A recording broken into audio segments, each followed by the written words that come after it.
अस्सलाम वालेकुम रहमतुल्लाहि व बरकातुहू। आज हम कबूतरों के लिए चने, जो किसी साहब ने हमें बताए थे कि चने बहुत शौक़ से खाते हैं, ये काले वाले चने और उड़द की दाल वो लेके आए थे, हरी वाली जो होती है। तो यहाँ आप देख सकते हैं कि माशाल्लाह किस तरह इन्होंने कबूतरों ने कितने इनको पसंद है, कितना इनका फेवरेट है ये बाजरे से ज़्यादा इन्होंने पीछे की तरफ दूसरी साइड जो बाजरा पड़ा होता है उसको छोड़ के ये दाल और चने पे आ गए। इसका मतलब ये इनका फेवरेट खाना है।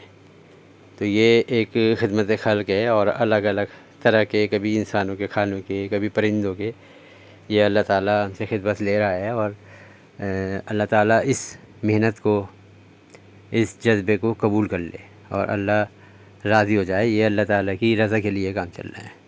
जज़ाकल्लाह।